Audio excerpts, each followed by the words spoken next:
1 month later, Mark and Dee flew back into Madrid. They came back to finish one last operation. It was time to go looking for the third gens, and both wanted to be involved. The day after their return, in the afternoon, Ramous, Truman, Art and Mark met for lunch at the Blue House. The Blue House was the larger of two properties Dee purchased near the Madrid airport. Mark brought up the missing third gens. Several weeks earlier, the group had asked him to find out what he could about the other gens. He turned that over to Mike, who was now back on the Oregon coast. Ramous said, "We can call him. He probably forgot about it." Truman pulled his cell from his pocket and put it on speaker and then called Mike. "Hello." Ramous answered, "Hi Mike, how's life? And how do you like the new house?" "I love it. I'm in heaven, although I'm certain that's not what you called about, not on Monday morning. What can I do for you?" Truman, Art, Mark, and I are sitting here talking about the third gens. Mark says you had taken the lead on that. I'm assuming that once you left, you forgot all about us, right? Not at all, I'm still working on it. It has taken some time to get to this point where we can have this discussion. The third gens were perhaps one of the biggest secrets St. Paul had. For the last month I've interviewed almost 50 people. I came across a retired employee by the name of Don Carlson.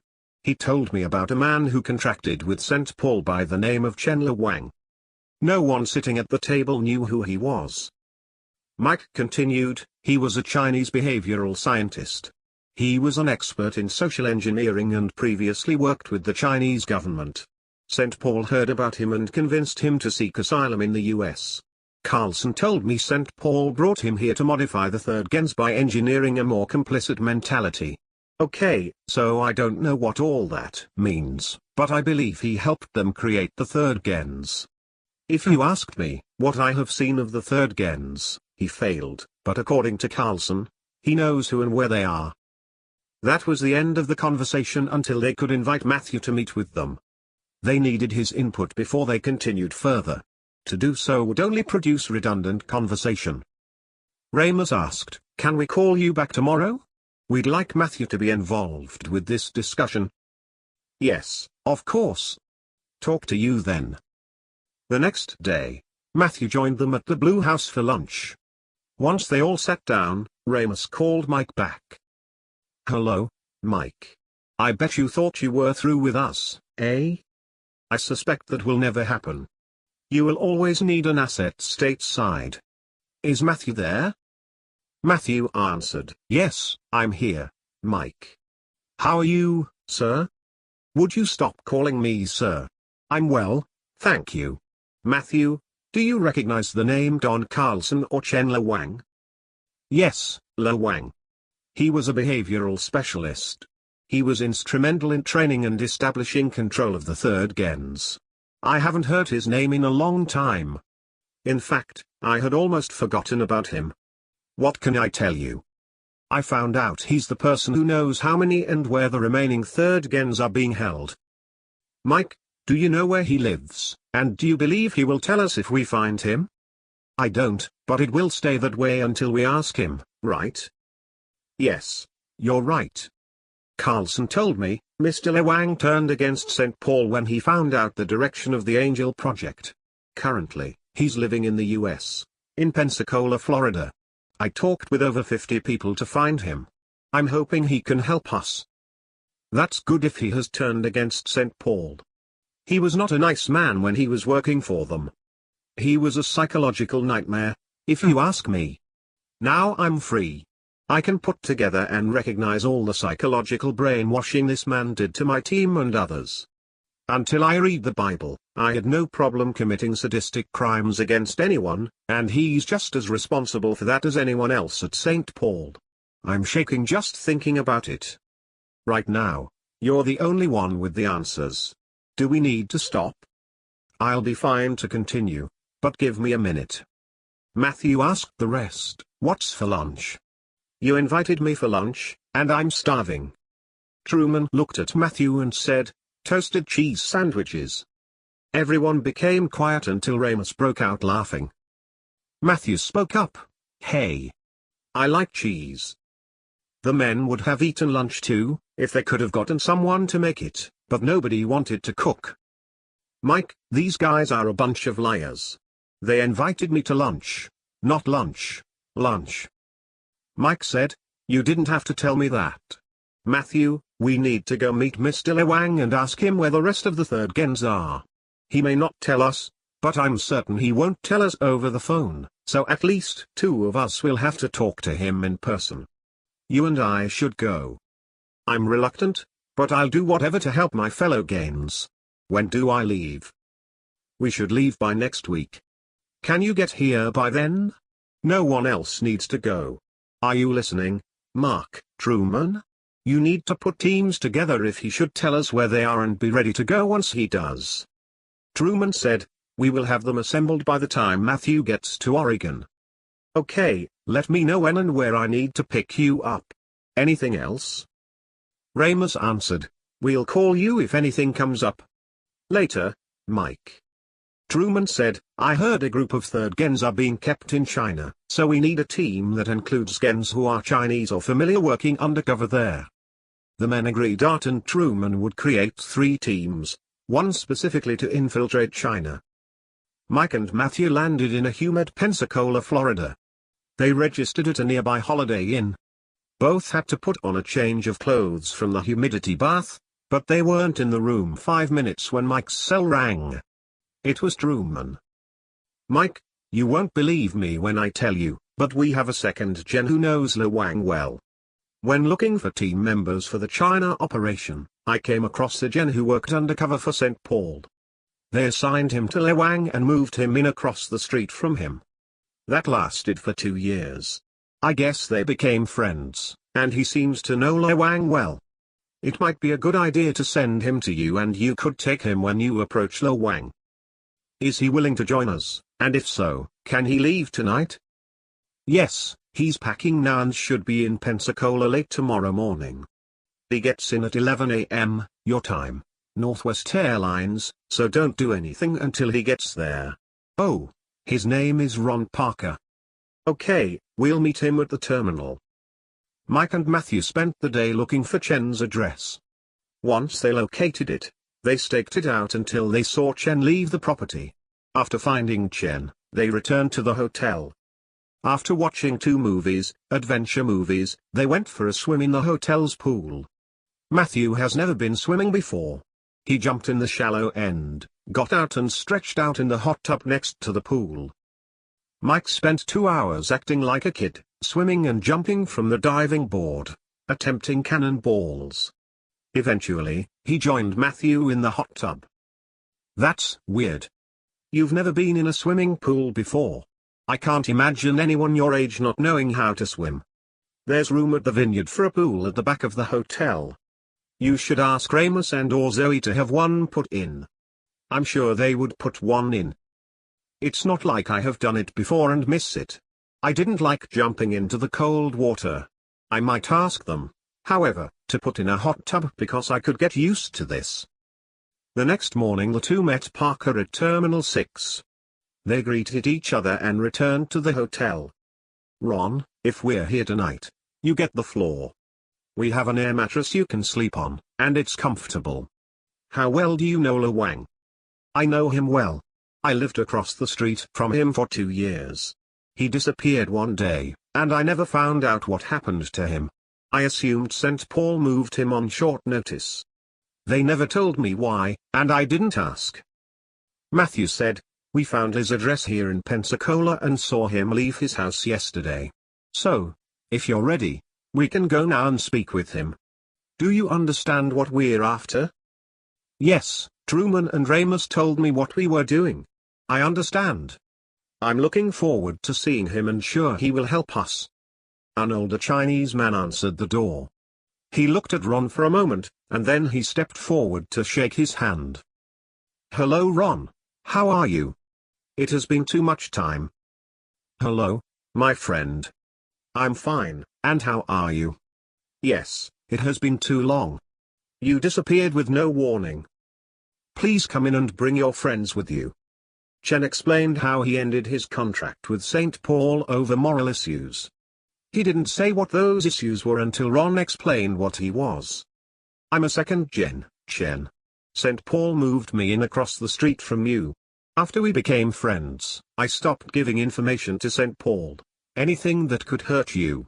I hope they didn't move you because of anything I said or did. No, you didn't hurt me at all. I knew your situation, and we weren't our friends, so we're good. Ron's face turned the most interesting color red. Okay, please meet my friends Mike Davis and Matthew Hayes. We are looking for a group of gens and hope you can help us out. Who are you looking for? We are looking for the remaining third gens and understand you worked with them in the beginning and might know where St. Paul has taken them. We intend to free them. Can you help us? Ron, I will do what I can. Chen left the room and returned with a notepad. He opened the notepad and handed it to Ron. The open page of the pad listed all the names of the third gens and their assigned location. Matthew asked, "Is this current?" Chen turned to Matthew, "I don't know, Matthew. I didn't recognize you at first. You have such a peaceful expression. I'm not used to seeing third gens looking so calm.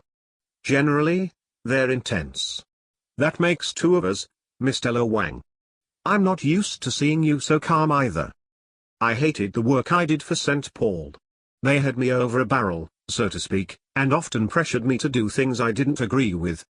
They promised to deport me back to China if I didn't. The Chinese would have shot me on sight. I'm so sorry. Ron, you must have noticed I disappeared one day. I went on the run. I was hiding until the Angel Project came up in the news. They were finally arresting all of those involved. I didn't even think. How did you find me? Mike answered, "Do you recall the name, Don Carlson?" Yes, he helped me hide from St. Paul. He's a good man. He's the only one who could have told you where I was, and I assume he would not have told you unless it was important, and you would bring no harm. You're right, he told me, and it's important, and we mean you no harm. We need to free the rest of the third gens before they're killed or worse. That list should be current. Although, I heard 6 died in Canada, and the Chinese murdered another 18. That leaves 72. Of the 72 left, 24 were in Canada, 12 were in Colombia, 18 were in Ukraine, and the last 18 were in China. Ron said, "Thank you, Shen, for your help. Can we do anything for you?" He turned towards a doorway at the back of the room. A middle-aged woman and a teenage boy walked out. "This is my family, my wife, Sue Lin, and my son Zach. That's not his real name, but he didn't like the one we gave him. St. Paul paid me handsomely, and I have enough money to get by for the rest of my life. Shen, please tell no one you saw me, or that we met. That would be dangerous for us both. Do you understand?" "More than you realize, Ron. Thank you for coming by. It was good to see you again." He walked them to the door and said goodbye. Matthew and Ron returned to Madrid the next day. Mike went back to the coast. The 4 teams met in the second hangar so no one would disturb them. Mark stood up in front of the group. "It seems Canada will be the easiest operation. Art will take the Canadian operation. Zoe and Kat will take the next most difficult operation, Colombia." Mark spoke Spanish, so he joined the Colombian team. Ukraine was the next, and Truman led that operation. The final and most challenging operation was China. Ron took that operation with only a group of 3. Mark asked, "Ron, are you going to be okay with only 3 operatives?" "Yes. We all speak several dialects of Chinese and Swahili." "What?" They all stared at Ron. "We're good to go." Art and his team flew into Ontario and found the Genza 2 hospital. They told him they were happy where they were. St. Paul abandoned them when Poland died. The team leader said, "They left us in a locked basement. We broke out and did the natural thing, applied for jobs with a local hospital, and now we have lives here. We're part of the community. We love it here." They had no intention of leaving Ontario. Art took all their names and gave them a number should they change their mind. He explained to them how they could retire with a great retirement but didn't give too much away regarding the other gens. They assumed all the gens were dead except for them, and they were keeping a low profile. Art decided to keep them in the dark about the others. So, his team returned to Madrid empty-handed. Zoe, Kat and their team were just leaving when Art got back. So he joined them. When they landed in Bogotá, they were stopped by customs. One guard took a liking to Kat. He finally confessed if she would go out with him, he'd let the group go. He had a friend hold the rest of the team until he and Kat left the airport. Once they were out of sight, the friend, guard, let them go. The team rented 2 vans because they had to travel just over 300 miles to Pasto, San Juan de Pasto, near the border of Ecuador. Fortunately for Kat, Zoe made everyone put a locator patch in their shoe. They found Kat standing beside a road on the way out of town. As they picked her up, they didn't notice the man in his underwear tied up to a tree. The list included an address in Bogotá. It was a business, a dentist office. Zoe walked in to check it out. It looked nothing like a dentist's office. She walked back out to the van and invited her team to join her. There were at least a dozen desperados inside. The team waited at the door while Zoe went back inside. She asked the man sitting in the middle of the room, "Where are the gens?" The whole group stood up and approached her. She could have taken them all, but she wanted it over fast. So, once they stood up, the team rushed the door and put everyone on the floor. She grabbed the man sitting in the middle of the room and said, "So far, everyone in the room is out cold. Did you see how fast my friends put them down? Now, I know your comrades are some very big guys. Did you think I didn't notice that? See, I understand. I could tell them to finish the job, and call the morgue, but I'm sure you don't want me to do that, do you? No. What do you want? Where are the gens? Do you know what I'm talking about? No. Okay, guys, finish the job. Wait, I know what you're talking about. You're talking about the doctors, right? Yes, where are they? They were taken to Lima 2 weeks ago. Can you tell me why? I don't know. They fired us from our jobs too. We were security guards. Now, we don't have jobs. They got back into the vans and drove to an open space to stop and talk. Art said, "It's a long drive to Lima. We should drive back to Bogotá and fly." Zoe answered, "No, we should give it 3 more minutes and return to the dentist's office. They are there. I didn't want to kill everyone to retrieve them." 5 minutes later, the team pulled up to the office just in time to catch the security guards leading the gens out the front door. They quickly got out and put the guards out again. They directed the 12 gens to get into the vans, and they drove off. Kat said, "Hello people. Are you okay?" The lead gen said, "What's going on? Why and where are you taking us?" "We are freeing you from St. Paul, and we're taking you out of the country unless you want to stay here. We can drop you off at the next corner if you like." "Who are you?" "We are like-minded people who want to give you a better life, a life free of St. Paul and captivity." Kat explained to them who they were and what lay ahead should they be interested. They were extremely excited to have their freedom. Kat suggested they send a corporate jet into Bogotá rather than deal with airport security again, especially with an additional 12 illegals.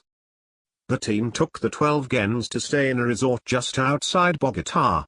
A day later, Aaron and Mel arrived at the international airport in Bogotá. According to their flight plan, they were picking up 2 Israeli diplomats and flying them back to Israel. There was an Israeli insignia plastered on the side of the plane. While they were on the tarmac waiting for the diplomats, the team with the 12 gens boarded the flight. 15 minutes after the team entered the plane, 2 Colombian women entered, and the plane closed the hatch and took to the air. It turns out the 2 women were Massat and were undercover in Colombia looking for a missing Israeli business owner. It turns out they found the man's body at a morgue. Someone robbed and murdered him. The reason they sent in the Massat was because the man had a top-secret clearance with the Israeli government. He made and sold a new type of disposable silencer used by the Massat. The two planned to fly out on commercial airlines until Kat requested the flight. When they got back to Madrid, Mel, Aaron, and the two agents continued to Israel. Kat joined them. Mark sent for Carrie and told the Gens she would take care of them and answer all their questions. Mark asked Ramous, once he could pry him from Zoe, "Have you heard from the other teams yet?" "Yes, I heard from Truman. He called on a satellite phone and requested a plane. They're in Poland, and the plane should pick them up tonight. We sent in a private Israeli diplomatic flight to pick up Israel's ambassador to Poland. They asked him to come home for a couple weeks of vacation. I've not heard anything from Ron or his team yet." Mark said, "All right, I hope everything works out for them." Since Mark was back, Ramous and Zoe took a helicopter to return Matthew to the vineyard. The couple already planned to spend a week there. Late the next morning, an Israeli 727 taxied up to the hangar. Truman, his team, and 18th Gens exited the plane. They were all speaking Ukrainian. Mark asked, "What happened? How did you end up in Poland?" "We found out the 3rd Gens were being held and used by the Ukrainian military. The address Chen gave us was for a military base. While we were snooping around the base, a woman approached us. When she saw us looking, she asked what we were looking for. I said flippantly, 'Doctors.' I didn't expect her reply. She said a group of people looking like doctors escaped from the base a year earlier. Then, asked me if those were the doctors. Of course, she said with her hand out, expecting payment for the answer. I offered her 100,000 RIgnor if she could tell me where the group went. She knew right where they were.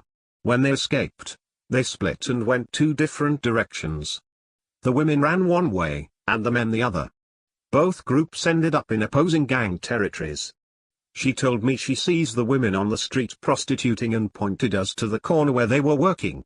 She told me the men were working for the rival gang making and selling drugs." Mark interrupted, "Imagine if we never learned of them." "I know. That was not a good situation for anyone. We found one Gen woman standing half beaten to death, asking us if we were looking for a good time. Two men were standing back. They were her handlers. I told her no, and she needed to come with us. The two goons confronted us, so I let Sarah put both of them down. I explained who we were and asked her where the others were. Just then, 3 other men came walking our way escorting 6 women. When they saw their friends on the ground, they ran at us.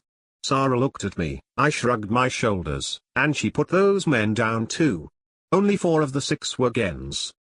They directed us back to the gang's bar where the other 2 women were being abused. I sent Sarah and Talia in. I stuck my head in the door, but they didn't need my help. 5 minutes later, they came walking out with the other 2 Gens. I couldn't help myself from laughing, watching those 2 little girls beat up all those big burly gang members. The 5 men were at the other gang's headquarters. The woman said for another 2,000 RIgnor, she would show us the way. On the way there, she asked us to leave the short blonde guy alone. He was her son. Fortunate for us, the other 5 Gens were standing outside, getting lectured by a tall headstrong idiot, gang member. Sarah approached him and put her hand to the back of his neck. He went cross-eyed and fell to the ground. We all left quickly. The woman let us stay for a couple days. We didn't even consider the fact we forgot to get transportation for so many people. Things happened so fast we didn't get time to set up for retrieval. We had to act when things turned our way. It didn't matter, I wasn't going to let them abuse those 3rd Gens another minute. They are so docile. It's unbelievable. Apparently, Chen did his work well. So, we had 12 of the 18 Gens, but we had 2 street gangs looking for us. We were all excited by the possibilities. Where were the rest of the Gens? Well, the next day, I sent Harold to find us a school bus, one big enough to transport everyone together. I had him park it in a parking lot 2 streets away from us. We learned the rest of the Gens were being forced to work at a military hospital off base. Before we went after the others, I sent Sarah, Talia, Johnson, and the 12 Gens to Warsaw. Warsaw seemed like the safest place to go and blend in. No one had passports, so we couldn't get out of the country the normal way, and once we kidnapped the other gens, they'd be looking for us everywhere. So, they took the first bus, and I sent Harold out to buy another one. We waited to give them time to get to Warsaw before we collected the others. So, 2 days later, we made our way to the hospital. Once at the hospital, it was a piece of cake. They posted only 2 guards at the entrance, and the gens were easy to find, because each one was followed by a security guard. I put Harold in a wheelchair and pushed him around, and every time we came to a guard, he knocked them out. We collected the last 6 gens, ran to the bus, and drove to Warsaw. We could not find a plane big enough to fly us out of the country. We had no choice but to go through the border. We were lucky we had the right amount of money to pay our way through. Once in Poland, it was just a matter of waiting for the plane. Oh, one last thing, Mark, and it will probably surprise you as much as it did me. We had 2 stowaways. He pointed towards the corner of the hangar where a middle-aged woman and a young blonde-haired man were standing. I'm sure we can help them out. What can you say about a mother who's trying to protect her son? Talia interjected, Mark, the 7 women are in bad shape, even for gens. They didn't know how to fight or protect themselves. That's why they were such easy prey for those gangs. How they escaped the military compound, I have no clue, and they refused to talk about it. They may have killed a guard or 2 and aren't dealing with it well. Since Matthew has a team with him, it might be a good idea to hook these women up with the females in his team to help them acclimate. Mark answered, I'll have Carrie contact them and ask if they will meet with them. Matthew suggested they send them to Tel Aviv, so his team could deal with them there. He said that was much better than a busy airport. Mark turned to Matthew. We still haven't heard from Ron yet. I'm confident he'll succeed. I'm sure of it. It was 4 days before Mark heard from Ron's team. One member radioed, telling Mark they were on board a cargo ship pulling into Darwin. The member said, Ron and 3 others broke into a Chinese research facility and freed the gens. The building was only full of researchers. Sir, they were continuing the Angel project. Ron stayed behind to pull a fire alarm. Once everyone was out of the building, he blew it up. He directed the gens to 2 waiting vans, and he was the last one to leave the facility. He was running to jump into the van when he was shot with a PP. We pulled him into the van, but he was already dead. We couldn't save him. Mark asked, who is this? This is Rocky Lee, and we're on an Australian freighter, pulling into Darwin. We should disembark in an hour. We'll seek asylum, until you can come get us, in the Israeli consulate. I'll call the general and have him get you released, and we will send a plane to meet you. Where's Ron's body? We knew we could not let the Chinese get it, so we brought it with us on board ship. We pretended he was luggage and put him in a duffel bag. Although we didn't like doing so, we couldn't get him on board any other way. Then, we buried him at sea so no one could have his remains. Okay, we'll have someone there tomorrow. Call me when you're released. All right, sir. Goodbye. Mark was alone when he received the call. He didn't say anything, but was asked several times if something was wrong. He only said Ron's team made contact and the last group of gens would arrive in a couple days. 3 days later, after all the gens arrived and were being processed, they had a memorial for Ron. Ron was the first gen to be killed in action. Mark got up and said, he was a selfless hero who sacrificed himself for others and he was our family, and the only family he knew. Remember him always. The group had a plaque, with his picture engraved, put out in front of the corporate building in Tel Aviv. It told of his sacrifice,